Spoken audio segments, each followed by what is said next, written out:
I played a lot of games this year, and some of them were spectacular and others were less spectacular. I don't think I played any games that were a complete bust though, thank God. Hi, hello, if you have never seen me before, my name is Jer. I am a full-time Twitch streamer and I'm slowly trying to grow this gaming channel as well as one other one. So if you'd like, hit that subscribe button, I would really appreciate it because this channel is barely getting off the ground. On my old main channel, I was doing end of year recaps on all the games that I played. So I want to start doing that here yearly. And so I'm going to be ranking every single game that I played throughout 2025. I am only ranking the games that were new to me, not games that I already had previous interactions with. Like I played a lot of Dead by Daylight and I played a lot of Animal Crossing, but those don't need to be included here. I'm going to go in alphabetical order. So starting out with Ale and Tail Tavern. This was a game that I played co-op with a friend of mine, person that I usually play most games with. This was a fun resource gathering simulator game where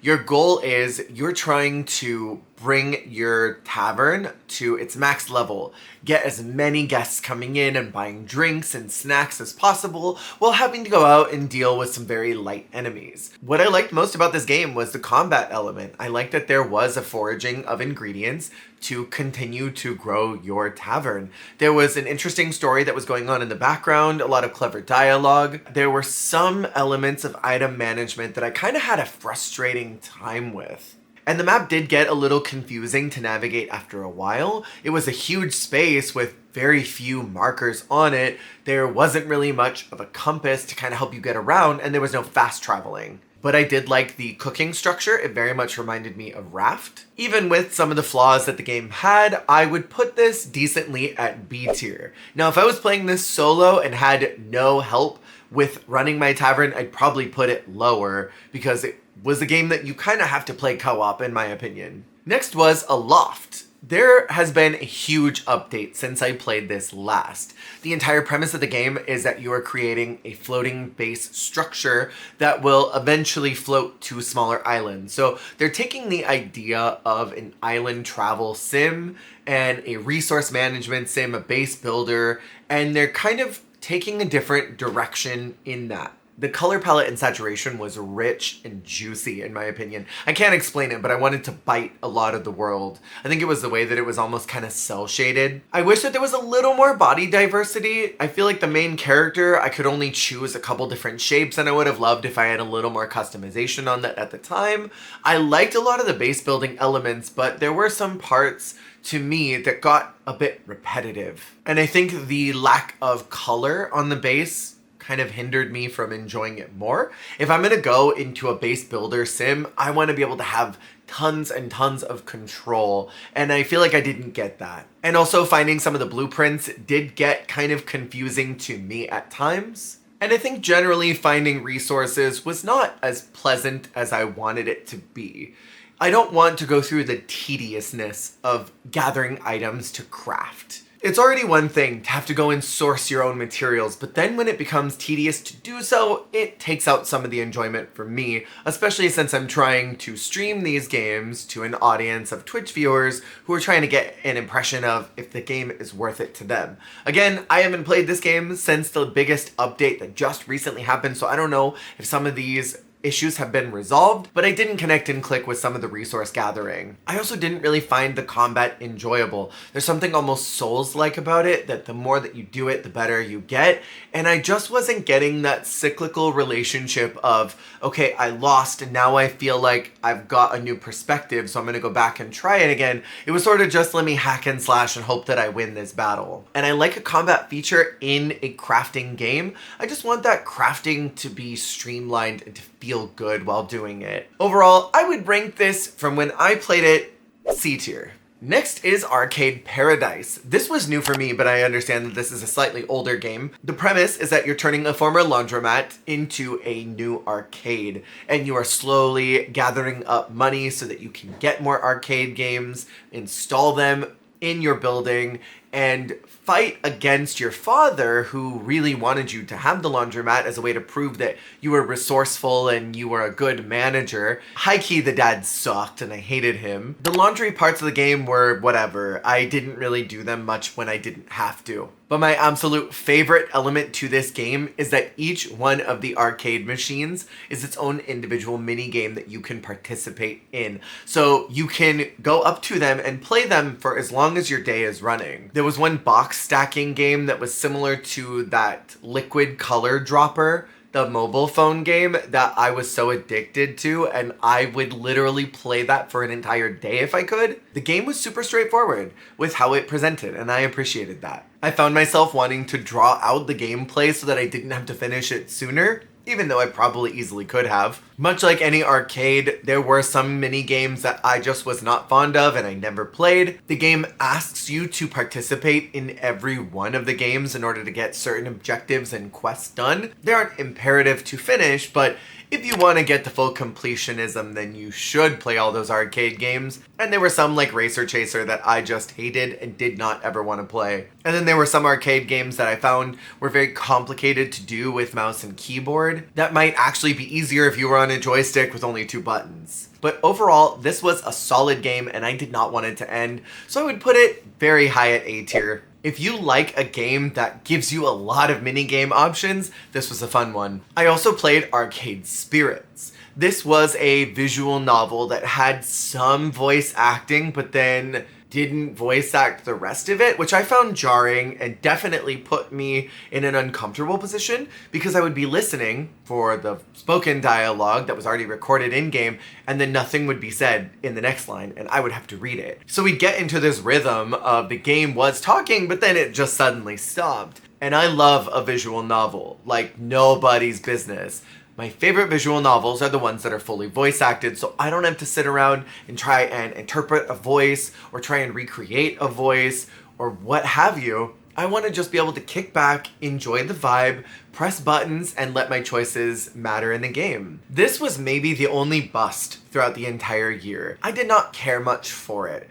I think the characters were interesting and compelling, but the fact that half of it was voice acted and half of it wasn't was a big red flag for me that prevented me from getting fully immersed in it, because I was constantly broken from my immersion. There was a small conversational mini game that was running in the background of everything that I found to be slightly tedious and I did not enjoy after a while. Some of the characters were kind of annoying to talk to, and I didn't like that the game kept forcing me into conversations I didn't want to participate in. And I think one of the selling points of a visual novel is that you want to keep reading, you want to keep listening, you want to know what's going to happen next, and I found myself not really caring that much. If a situation happened, my thought was, okay, not, ooh, what's going to be next from this? What is going to happen as a result of my choice of saying X, Y, or Z? And overall, it really just didn't feel that exciting to play. I would put this at D tier. I played Biomutant, which is a world exploration game that is packed with action and adventure. The overall customization of this game was top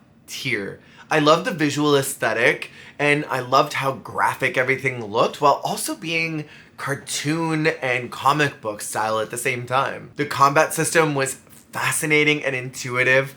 I want to keep playing this game, but I stopped because it didn't really seem like my Twitch chat was vibing with it too much. I'm a sucker for post-apocalyptic style games, and this one scratched all my itches. I loved how with each part of the world that you explored, a little more of the story became a little clearer. But the thing that really hooked me was the combat. I know I already said it, but it really worked for me. There was a good style of melee and ranged. I liked some of the magical components of it, and there was some fantastic customization that came through the game via armor. The backstory did take a little while to get into. It didn't reveal itself until kind of late. It's a game that overall I think got confused as to what it was. It's an action adventure game, but it also wants to be a story adventure game, and I think it should have just niched down into one or the other, because when it breaks into a very heavy flashback scene, it's kind of jarring, and the momentum of the game slows down and is kind of compromised in my opinion. I would, however, pick up this game in a heartbeat.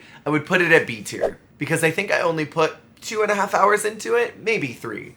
but I would play it again. I played a game called Blood Bar, which I got the key for free on Lurk It. This was a top-down business management sim where you are a vampire who's trying to open up a suspicious bar where your ultimate goal is to turn your patrons into blood pigs. And you have to do that subtly and drain their blood without being caught. There were some hilarious moments of campin' comedy as I would try to draw a regular healthy person into a back room to suck their blood, and then I'd get caught by the entire restaurant, and then we'd have to resort into doing something crazy in order to stop the public panic that this was a vampire bar. The progression of the game was definitely giving me mobile game concepts. I feel like I would have seen this game in a mobile version of an early iPhone, but that's not necessarily a bad thing. The way that you manage the business and you unlock new items that you can use in future bars, the way you get to explore the map and interact with NPCs, I thought was really fun and charming.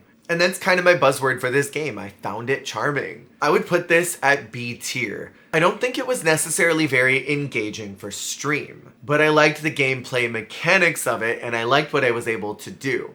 I would pick this up again. I played my favorite game probably of my entire life, and that is Blueprints. I cannot express how obsessed I was with this game. I played it for a solid several months, and I want to pick it up again and play all over. I even did a couple of fall asleep while watching Blueprints videos that I did on this channel because I loved it so much and I couldn't get enough of the game. It is at the end of the day a tabletop game with elements of resource management and deep, heavy, complex, political, historical narrative behind everything. The premise of this game is that you're inheriting a manor from a deceased relative who had puzzles locked behind every single room. I don't want to give too much about this game, but the mystery that went behind it all as you unlock pieces about your family's history, about who you are, the world around you, was all fascinating and got my brain working in ways that I don't think it ever has before. That being said, it was very complicated. There were some complicated logic and math puzzles that I definitely needed help on, but that didn't compromise the integrity of the game. If I hadn't known how to solve those puzzles and I was just playing without doing them or thinking too much about them, it would still be a fascinating game because this is how my brain works. It reminded me of tabletop games like Betrayal. I love the element that every time you went to a door, you got a certain amount of tiles that you could choose from, and you had to be strategic in how you constructed the manor, otherwise you'd get locked out for the day. It was sort of Souls-like in that aspect, but it didn't frustrate me in the way that Souls games often do, because I always felt like I was rewarded with new knowledge or new ways to solve a puzzle or a new mystery to solve. It was a game that got my brain ticking, and even though it was on the slower side, it worked so well for me.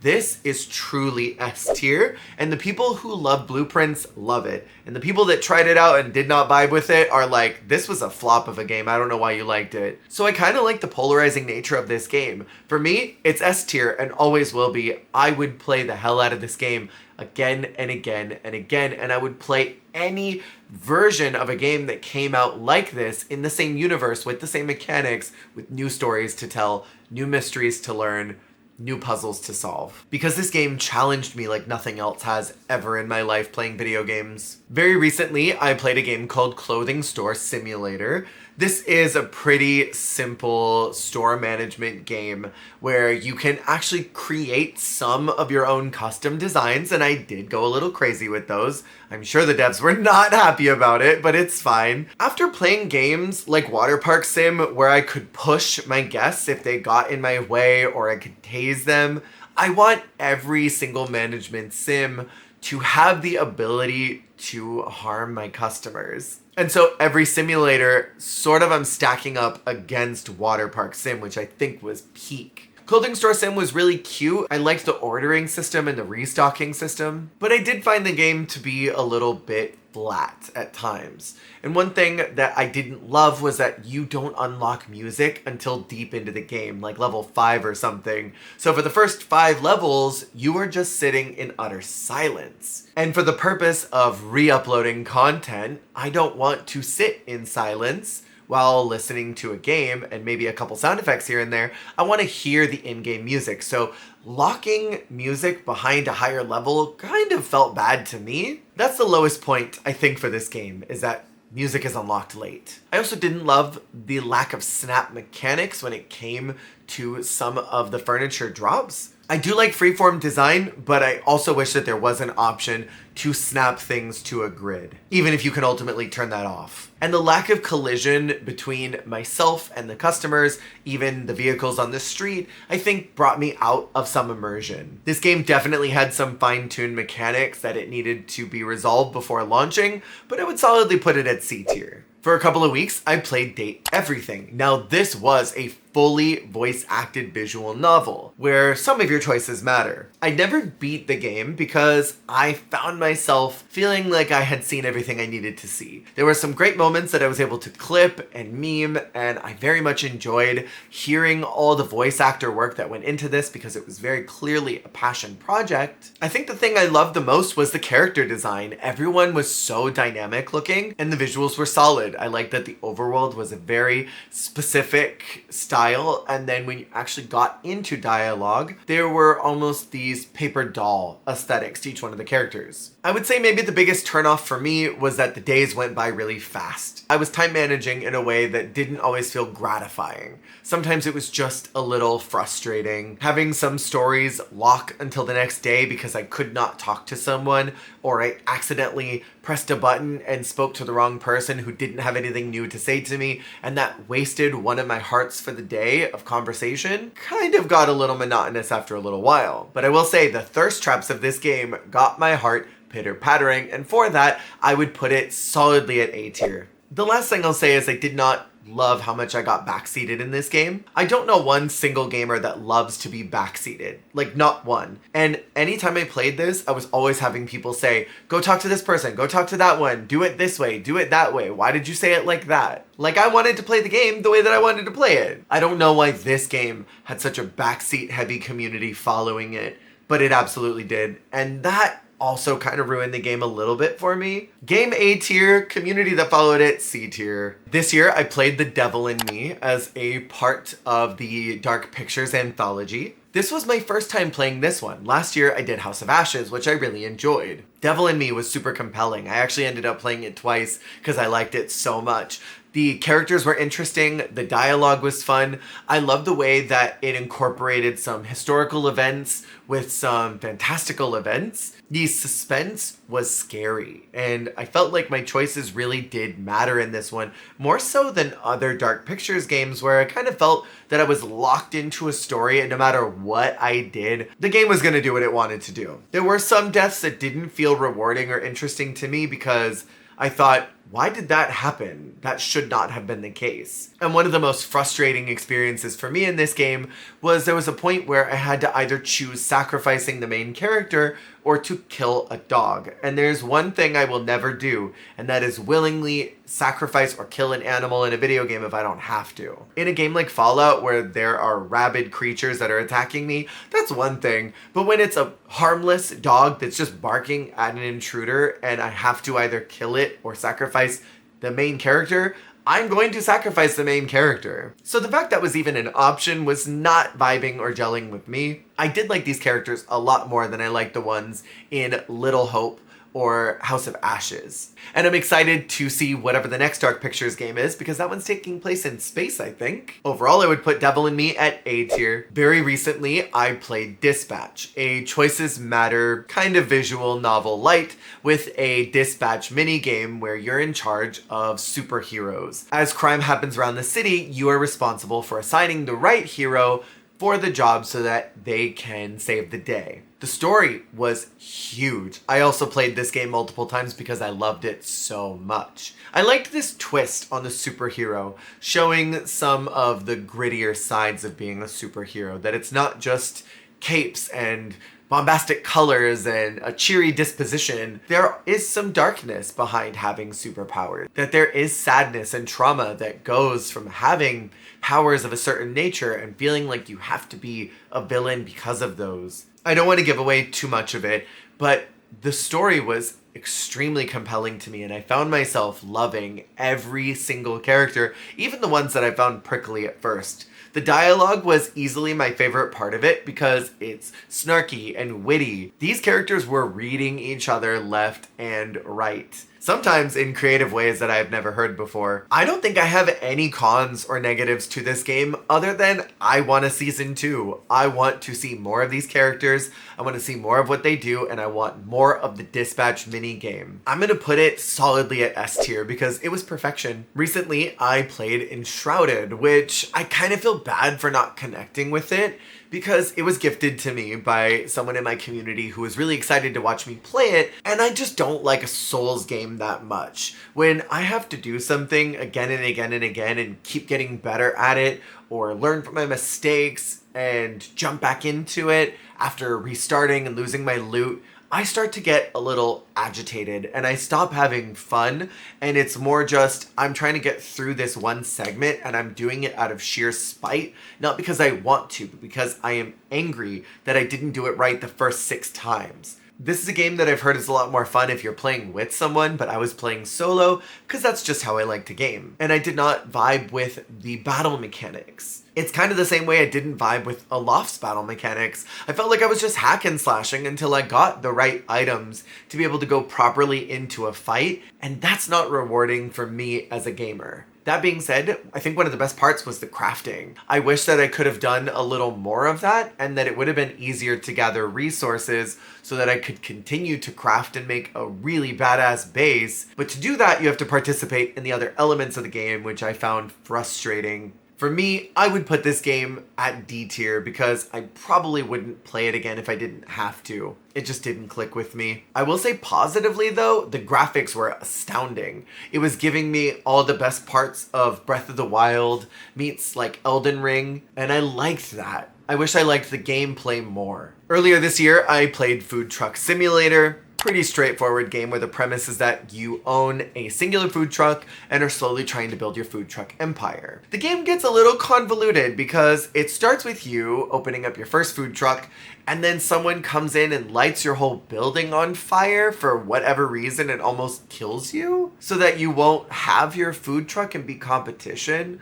And then you go on a side quest to rob that person and sabotage their business, but then they never come back and get vengeance on you in the several coming days. The story was complicated. It didn't need to be. What I didn't respond very well to is that you start out with a burger truck, but then you expand to pizza and sushi, and the sushi was insufferably annoying to create. I found myself dreading any time that I had to make sushi because that was the least fun part of the game. Pizza was fine. Burgers were where it was at, and I would have loved if it had just stayed at burgers because it didn't need to expand into other food groups. The cleaning mechanics were fun. I like that you can visually see the grime, and it was sort of satisfying to clean those up. This might sound weird, but I liked the way that the food cooked. I felt like that all was very visually pleasing. And then the chaos of being able to drive around the town as if it was GTA and just hit random civilians was hilarious to me, because I'm someone who enjoys a little bit of chaos, and this game provided that to me. I think if this was just a chill vibes game where you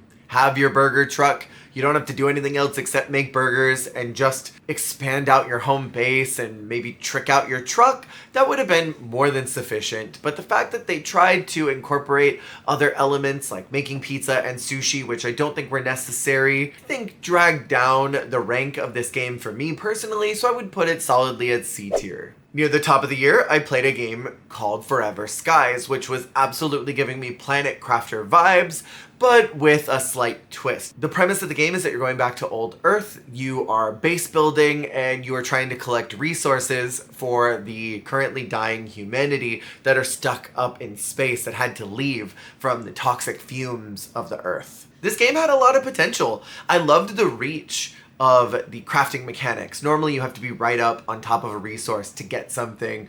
I'm thinking Subnautica specifically, but this one you could gather resources from far away.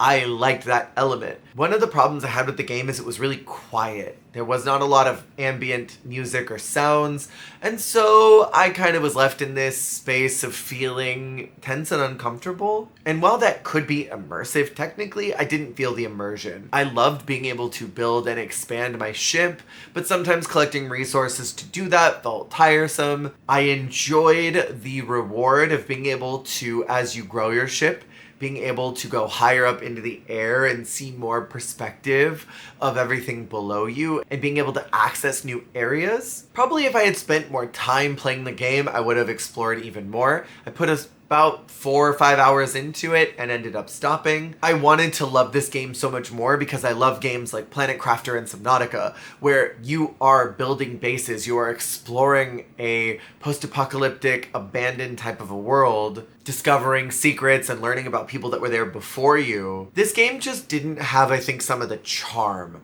that Subnautica or Planet Crafter had. It needed a few fine tunes. I'd put it at C tier. Earlier this year, I played a FMV called Late Shift. The game is about this guy who is at work at a parking garage and shenanigans start to happen and he gets roped into an entire scheme to rob a museum. Your choices matter, and depending on what you do, certain outcomes will happen. The story grows and fleshes out, and you find that certain characters have secrets that they've been holding on to. I found the story compelling. I love games that are like this, where it is fully just a movie that you are interacting with and you have a couple buttons you have to press. There weren't crazy time constraints, so you just had to choose one action or the other at times and hope that you got the right ending. It's not too much of a game, but I still liked it all the same. I would put it at A tier for excelling in this category. Earlier this year, I played the Elder Scrolls Oblivion remake. I loved original Elder Scrolls,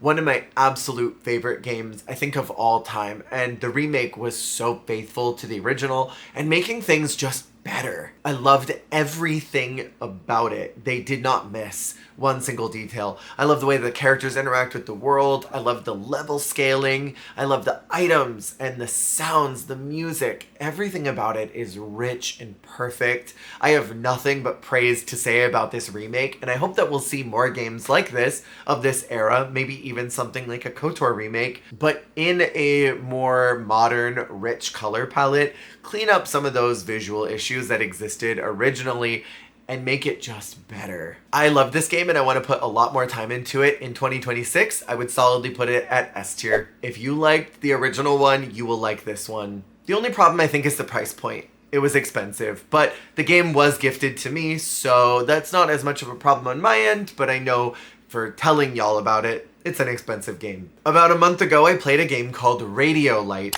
which, let me just tell you, was spectacular. It was giving me Firewatch vibes, where you are essentially doing a walking simulator, very lightly getting items and learning about the story around you. You're not doing any combat besides a couple of moments late in the game, but that's super easy to manage. You learn a lot of deep, dark secrets about this world, and I was this close to doing a deep dive about it, and I might still do so sometime in the new year because it was that good of a game, and I really want to talk about the history of the world that exists in this game. I found the main character extremely interesting, and the scenario that he found himself caught up in, I was wrapped into. The premise of the game is set in the 80s. You are a police officer who is going out on a search to find someone who went missing not long ago. And you find out that things are not quite how they appeared, and something supernatural perhaps is happening. I don't want to give away too much, but if that concept sounds interesting to you,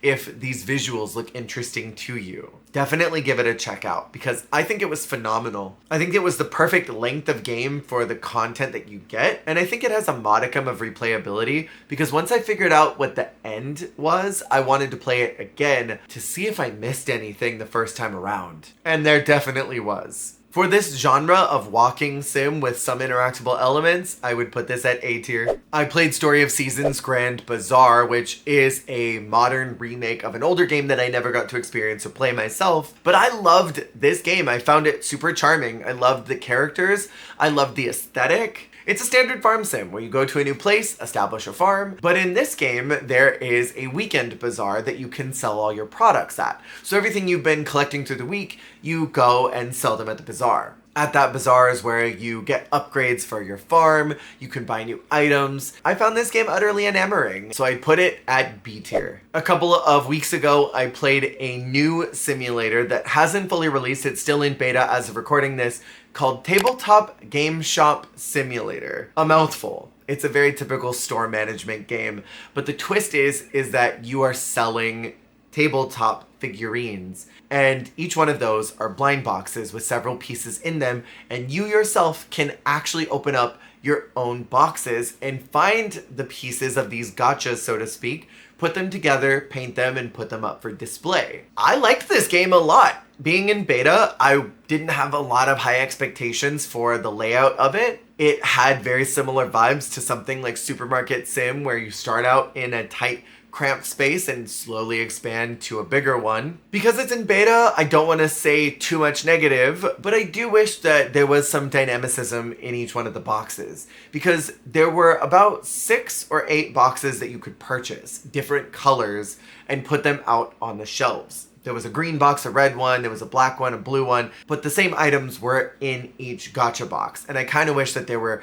different figurines you could find from each one of those, higher rarity pieces from the more expensive boxes, and I would love if the soundscape overall was stronger. For now, because it's still in beta, I'm gonna put it at B tier because I see it's got potential. We'll see what happens as the game starts to grow and adds more updates. And during Halloween, I played The Seance of Blake Manor, a game that I am still obsessed with. The premise is that you are a character named Declan Ward who is tasked to find this missing woman named Evelyn Dean. She went to a seance at this creepy manor and mysteriously left. So you go to try to find her and make sure that everything is okay. When you get there, you find out that everyone at the manor is not only suspicious, but also seems to have a reason for wanting to disappear Evelyn. So you are time managing as you talk with each one of the suspects, trying to learn their backstories and figure out the mysteries of the manor, while also trying to find Evelyn and unlocking an even darker backstory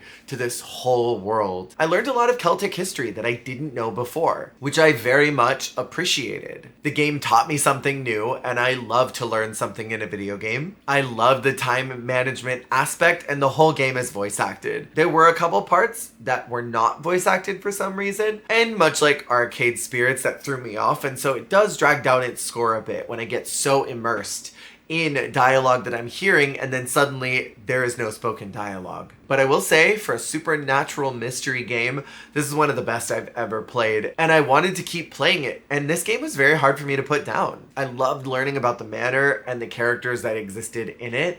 I want to play it one more time and try to get a perfect ending, because I did quite badly the first time around. I would put this at B tier only because some of the dialogue stops midway through and you have to personally read it. And I just like to be fully immersed. If you're going to include dialogue, have that run through the whole game. Don't just have it harshly stop out of nowhere. And that has been every game that I played in 2025, minus a couple games here and there that I will probably include in next year's review. Did you play any of these games that I played? And if so, how would you rank them? Let me know in the comments below. Feel free to check out my Twitch page where I play all of these live. There should be links in the descriptor below. Thank you for watching this video, and I will see y'all on the flip.